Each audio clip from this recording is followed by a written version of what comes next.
তুরস্কের মনুষ্যবিহীন যুদ্ধবিমান কিজিল এলমা আরেকটি বিস্ময়কর সাফল্য অর্জন করেছে। এবার এই যুদ্ধবিমানটি আকাশ থেকে ভূমিতে নিক্ষেপযোগ্য সুপারসনিক ক্ষেপণাস্ত্র ব্যবহার করে ১২০ কিলোমিটার দূরের লক্ষ্যবস্তুতে সফলভাবে আঘাত করতে সক্ষম হয়েছে। ওই সুপারসনিক ক্ষেপণাস্ত্রটি তৈরি করেছে রকেটসান, যার নাম দেওয়া হয়েছে জেড-230।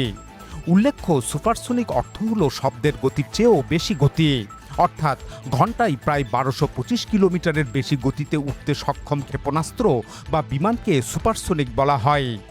কিজিল এলমা যুদ্ধবিমান থেকে জেড-230 সুপারসনিক ক্ষেপণাস্ত্র ব্যবহার করে লক্ষ্যবস্তুতে আঘাত হানার এটিই ছিল প্রথম সফল লাইভ ফায়ার পরীক্ষা।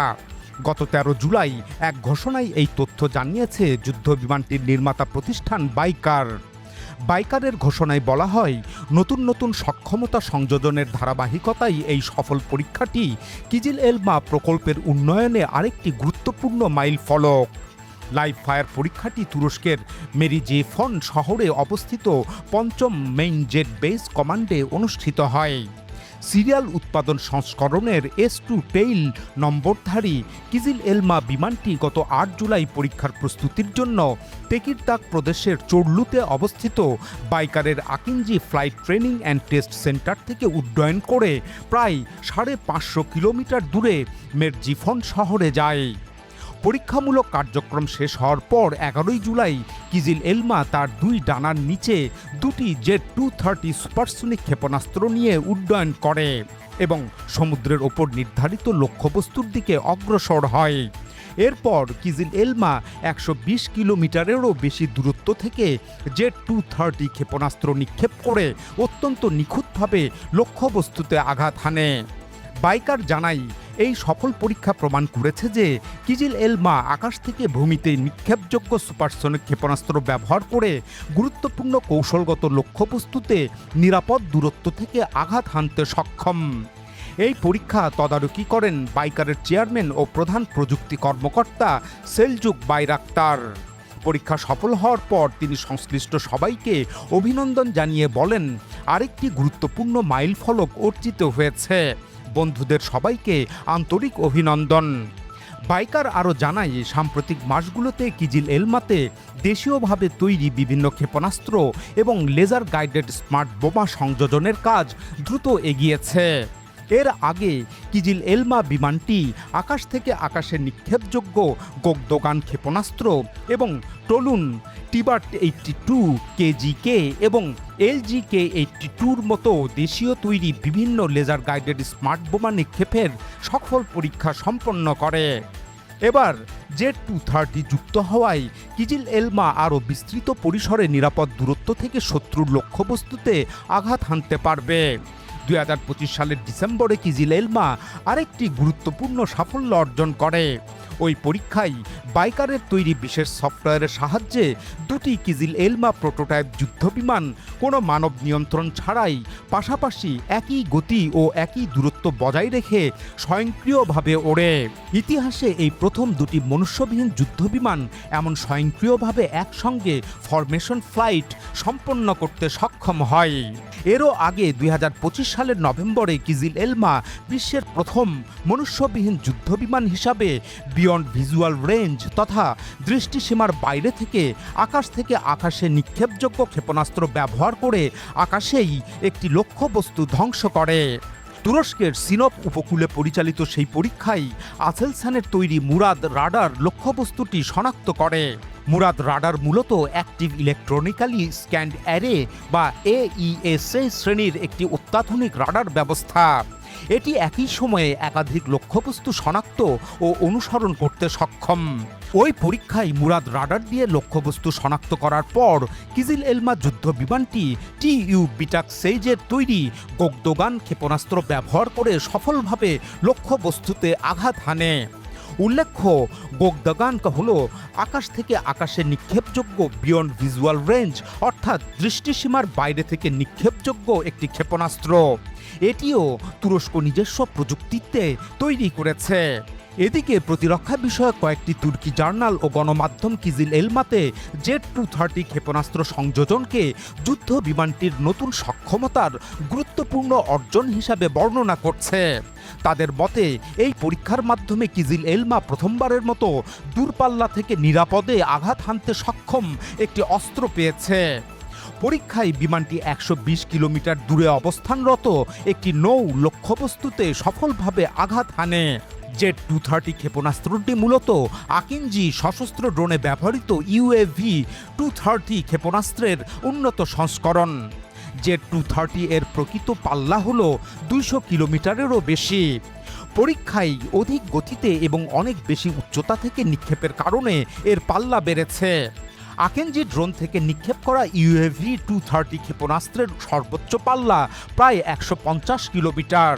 তবে জেট 230 এর পাল্লা সেটিকেও ছাড়িয়ে যাবে।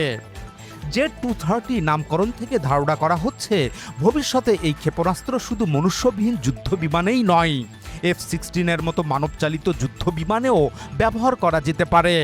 তুর্কি গণমাধ্যমগুলোর প্রতিবেদন থেকে আরও জানা যায়, ভবিষ্যতে কিজিল এলমাতে রকেটসানের তৈরি কাকির কম্প্যাক্ট ক্রুজ ক্ষেপণাস্ত্র এবং সোম জে ক্রুজ ক্ষেপণাস্ত্র যুক্ত হওয়ার সম্ভাবনা রয়েছে। উল্লেখ্য, সোম জে ক্রুজ ক্ষেপণাস্ত্র এমনভাবে তৈরি করা হয়েছে যাতে একটি যুদ্ধ বিমানের অভ্যন্তরে থাকা বিশেষ অস্ত্র চেম্বারে বহন করা যায়। এর ফলে বিমানটির স্টিলথ অর্থাৎ রাডার ফাঁকি দেওয়ার ক্ষমতা অক্ষুণ্ণ থাকে। এদিকে তুর্কি গণমাধ্যমগুলো আরও জানায়, রকেটসান বর্তমানে 300ER নামে আরও বড় একটি অ্যারো ব্যালিস্টিক ক্ষেপণাস্ত্র তৈরি করছে। এর ব্যাস 370 মিলিমিটার এবং যুদ্ধ বিমান থেকে উৎক্ষেপণের ক্ষেত্রে এর পাল্লা 500 কিলোমিটারেরও বেশি হবে। এই নতুন ক্ষেপণাস্ত্রে টিভি সিকার ব্যবহার করা হবে। এই ব্যবস্থায় ক্ষেপণাস্ত্রটি লক্ষ্যবস্তুতে আঘাত হানার একেবারে শেষ পর্যায়ে সক্রিয় হবে। ফলে এটি শত্রুর প্রতিরোধ এড়িয়ে আরও কার্যকরভাবে আঘাত হানতে সক্ষম হবে। এই টিভি সিকার হল ক্ষেপণাস্ত্রের সামনের অংশে থাকা একটি বিশেষ ক্যামেরা ভিত্তিক নির্দেশনা ব্যবস্থা। উড্ডয়নের শেষ পর্যায়ে এটি লক্ষ্যবস্তুর ছবি দেখে সেটিকে শনাক্ত করে এবং অত্যন্ত নির্ভুলভাবে আঘাত হানে। ফলে শত্রুর প্রতিরোধ এড়িয়ে লক্ষ্যবস্তু ধ্বংস করার সম্ভাবনা আরও বেড়ে যায়।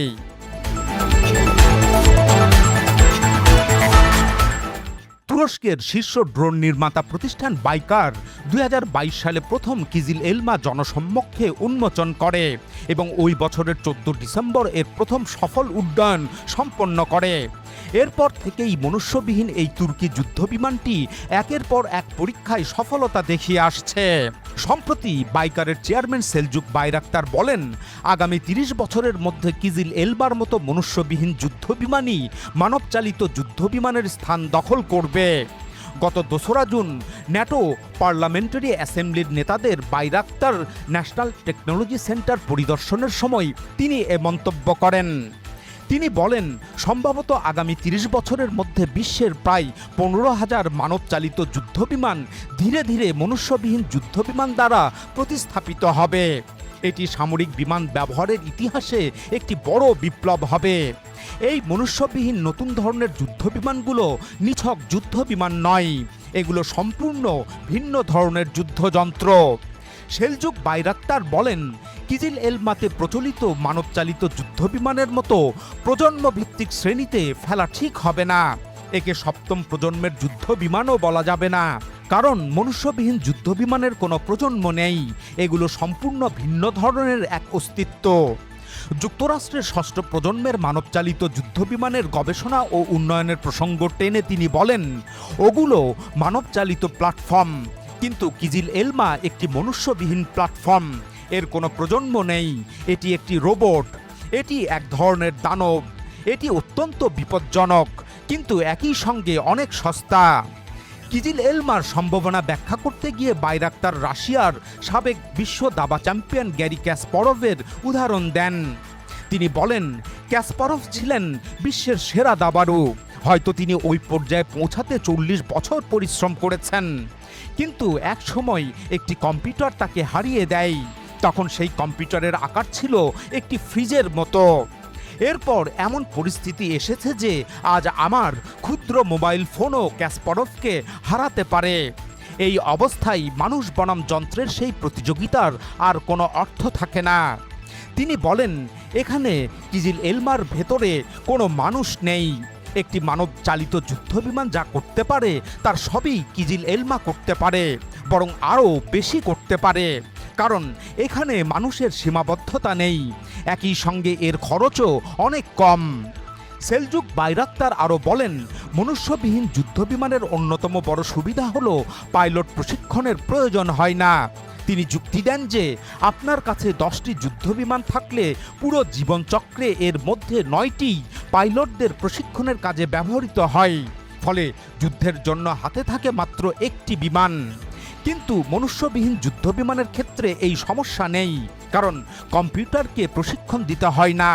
এটি কেবল একটি সফটওয়্যার, আর একবার সফটওয়্যার উন্নত অর্থাৎ অপটিমাইজ হয়ে গেলে সেটিকে মাইক্রোসেকেন্ডের মধ্যেই কপি করা সম্ভব। ফলে একটি সফটওয়্যার আপডেট দিয়েই একই সক্ষমতা অসংখ্য প্ল্যাটফর্মে ছড়িয়ে দেওয়া যায়।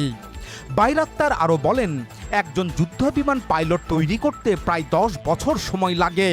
তার একটি পরিবার থাকে, ব্যক্তিগত জীবনও থাকে।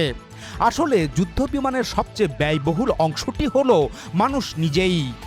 তবে বাইরাক্তার স্বীকার করেন যে মানবচালিত যুদ্ধবিমান থেকে মনুষ্যবিহীন যুদ্ধবিমানের রূপান্তর রাতারাতি হবে না, এতে সময় লাগবে। কিন্তু যুদ্ধক্ষেত্রে যখন এই সক্ষমতা প্রমাণিত হবে তখন এই পরিবর্তন অবশ্যই আসবে। আর আমরা বিশ্বাস করি এই পরিবর্তনের পথ প্রদর্শক হবে তুরস্ক। সম্ভবত আমরাই বিশ্বকে এটি প্রথম দেখিয়ে দেব। এদিকে বাইকার জানিয়েছে, প্রতিষ্ঠার পর থেকে তারা নিজেদের সব প্রকল্প নিজস্ব অর্থায়নে পরিচালনা করছে এবং বর্তমানে সশস্ত্র ড্রোন খাতে বিশ্বের বৃহত্তম রপ্তানিকারক প্রতিষ্ঠান হিসাবে অবস্থান ধরে রেখেছে।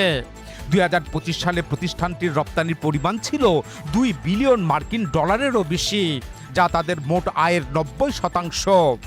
বাইকার এ পর্যন্ত 39টি দেশের সঙ্গে রপ্তানি চুক্তি করেছে। এর মধ্যে বাইরাক্তার TB2 সশস্ত্র ড্রোনের জন্য 36টি দেশের সঙ্গে এবং বাইরাক্তার আকিঞ্জি যুদ্ধ ড্রোনের জন্য 16টি দেশের সঙ্গে চুক্তি হয়েছে।